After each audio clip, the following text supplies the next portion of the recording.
AITA for not visiting family on Christmas Eve. Intriguing beginning. I knew something was wrong the moment my sister's name flashed across my phone at 6:12 a.m. on December 24th. She never calls me that early, not unless someone is dead, missing, or she's about to unleash one of her trademark guilt trips. I stared at the screen, half awake, half dreading. Sophie, 6:12 a.m. Call me back now. My stomach tightened. I didn't call her. Not because I didn't care, but because I already knew exactly what this was about. Christmas Eve. The one night my entire family treats like some sacred, unbreakable tradition. The night when we must gather at my parents' house, wear the itchy sweaters my mother knits, eat the same 5 dishes, listen to the same stories, and pretend everything is perfect. But this year I wasn't going. And I hadn't told anyone yet. I rolled out of bed, trying to ignore the second message that popped up. Sophie, 6:14 a.m. Are you seriously doing this again? Mom is crying.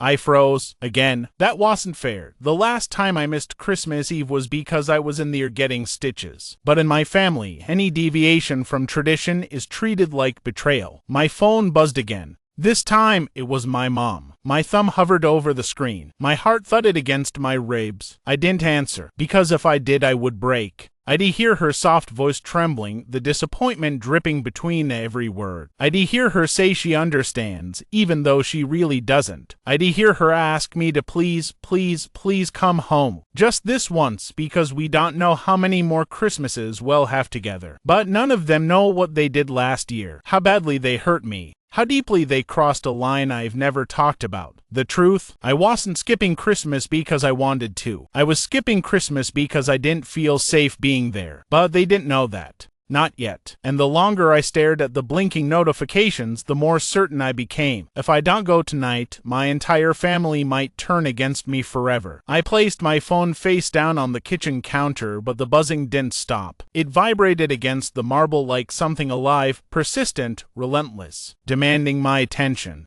I made coffee with trembling hands, trying to steady myself. Christmas Eve, and all I wanted was silence. But silence never lasts in my family. By 7 a.m., the barrage of messages had turned into a coordinated attack. Dad, your mother is worried. Call us. Aunt Marlene, is this about last year? We already apologized. Grandma, sweetheart, don't let one argument ruin family traditions. Sophie again, stop being dramatic. You're ruining Christmas. And then the one message that made my fingers go cold. Daniel, hey, I heard from Sophie. Are you okay? Daniel, my older brother, the same person whose words last year shattered me in a way my family never bothered to understand. The flashback I've been avoiding last Christmas Eve started like any other. To many relatives, to little space, the smell of cinnamon, and the usual pressure to be the good, quiet, accommodating version of myself. But halfway through dinner, while wine loosened tongues and old grudges resurfaced, my brother leaned back in his chair and said loudly, Honestly, Mom, I'm not surprised Op isn't married yet. Nobody wants someone who changes their mind every 5 minutes. Everyone laughed. Everyone. Even my parents. I sat there frozen. He wasn't joking. He was referring to my mental health. Something I had told him in confidence during one of the hardest years of my life. Daniel took another sip of wine and added, Maybe if you weren't so sensitive all the time, people would want to be around you. I felt my chest tighten. My eyes stung. The room became too small. I excused myself quietly while my family continued eating as if nothing happened. Nobody followed. Nobody checked on me, not even my mother. I sat alone on the porch steps in the freezing cold, clenching my jaw so hard I tasted blood. When I returned, the conversation had moved on. Nobody acknowledged what he said. Nobody cared. Back to the present, December 24th, 7:40 a.m. I stared at Daniel's message now. Are you okay? The hypocrisy of it made me laugh bitterly. But before I could answer or block him, a loud knock echoed through my apartment. My heart jumped. No one visits me unannounced. I wasn't sure whether to hide or open the door. The knocking came again, firmer this time. I exhaled shakily and cracked the door open. It was Sophie. Her coat was half-zipped, hair messy, cheeks flushed from the cold. She brushed past me without waiting for an invitation. Seriously? She demanded, spinning around. You're doing this again? On Christmas Eve of all days. I leaned against the door, arms crossed. Sophie, I told you I'm not coming. You didn't tell anyone anything, she snapped. You just disappear, like a ghost, and now Mom's sitting at the dining table crying because she thinks you don't love us anymore. I took a slow breath. This isn't about Mom. This is about last year. Sophie rolled her eyes so hard it was almost impressive. You're still upset about that? It was one joke. It wasn't a joke. She threw her hands up. Everyone makes mistakes. Daniel apologized. My jaw clenched. No, he didn't. He sent me a 5-word text in April saying, "Sorry if I hurt you." That's not an apology. Sophie fell silent. For a moment, I saw a flicker of guilt in her eyes. But then her voice softened into something worse. Pity. You can't keep running from us, she said quietly. Family is family. You're being unreasonable. The word stung more than it should. Unreasonable? I echoed. For not wanting to spend Christmas with someone who humiliated me, with a room full of people who didn't care enough to stand up for me. Sophie looked at me like I was speaking a foreign language. That's just how our family is, she said. We tease. We say things we don't mean. You know that? Yeah, I whispered. I know. That's the problem. She sighed, walked toward me, and placed a hand on my shoulder. Look, Mom's already made your favorite dessert. Grandma wrapped presents for you. Dad has been talking all week about watching the Christmas movie with you. Just don't ruin this, please. There it was. The truth behind every guilt trip my family has ever given me. My comfort is optional. Their tradition is sacred. I stepped back from her touch. Sophie, I said quietly, I'm not coming. She blinked, stunned. You're serious? Yes. For the first time, she looked angry. Not playful or dramatic. Genuinely angry. Fine, she snapped, grabbing her purse. Then don't expect anyone to reach out to you tomorrow, or the day after. You want to isolate yourself. Go ahead. Sophie, she slammed the door behind her without letting me finish.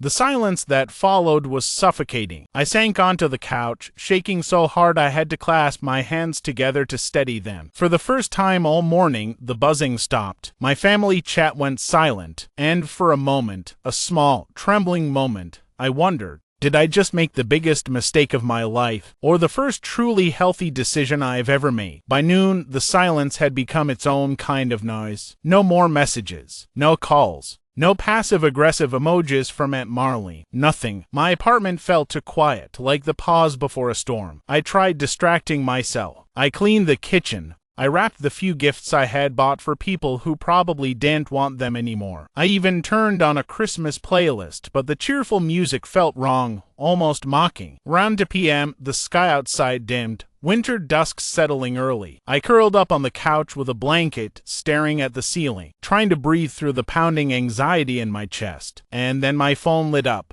But it wasn't a message this time. It was a call. From Dad. I stared at his name, frozen. My father rarely called anyone. He was a man of short sentences and long silences. If he was calling, it meant something. My finger hovered over accept. I let it ring out. My phone buzzed again. A voicemail. I hesitated for a full minute before pressing play. His voice was low, tired. Hey, it's Dad. Just wanted to say whatever's going on. We can talk. But your mother is really upset. Maybe call later, or come if you can. He paused, then added quietly, it would mean a lot if you did. Then the message ended. I felt something twist painfully in my ribs. Not guilt exactly.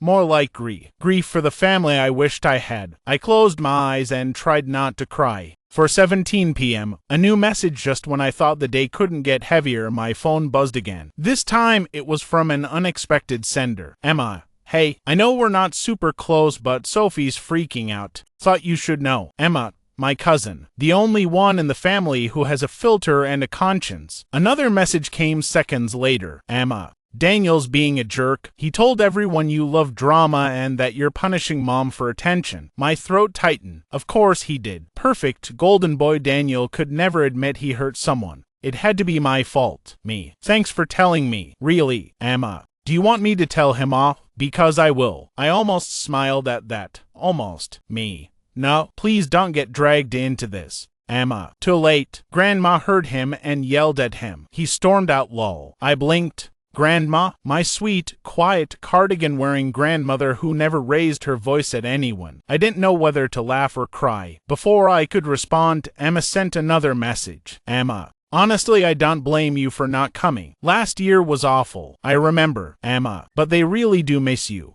even if they're being idiots about it. I stared at the screen until the words blurred. Miss me. The thought felt foreign, like a language I used to speak but forgot. 6:03 p.m. The doorbell rings as the sun disappeared completely behind the snow clouds. My doorbell rang. My heart leapt into my throat. I wasn't expecting anyone. I stepped cautiously toward the door and checked the peephole. I froze. It was Mom. She looked smaller than I remembered, bundled in her long winter coat, clutching a tin of cookies like a peace offering. Her breath made tiny clouds in the freezing air. My hands trembled as I opened the door. "Hi, sweetheart," she whispered. The sound of her voice, soft, tentative, cracked something inside me. "Mom, what are you doing here?" "I was worried," she said simply, "and I needed to see you." She stepped inside, stamping snow off her boots, and for a moment we just stood there, staring at each other. Then she reached out and brushed my cheek with the back of her glove. "You look tired," she murmured. "So do you." She gave a sad little smile. "I suppose that's what happens when a family falls apart on Christmas Eve." My chest tightened. "Mom," I whispered, "am not trying to hurt anyone." "I know," she said. "I know you're not." She walked into the living room, sitting carefully on the edge of the couch, as if unsure she was welcome. "I should have said something last year," she admitted. "When Daniel hurt you, I should have defended you. I should have come after you when you left the table." A tear slipped down her cheek. "I failed you, and I am so sorry." The room spun slightly. I wasn't prepared for this. I sat beside her slowly. She took my hands in hers, warm, trembling. "You didn't come today because you don't feel safe with us," she said gently. "And that is my fault too. I didn't protect you from your brother. I didn't make our home safe for you." My throat closed. "I just wanted someone to care," I whispered. "Just one person." She squeezed my hands tighter. "I care more than you know. And not perfect, sweetheart, but I want to do better for you." Silence wrapped around us.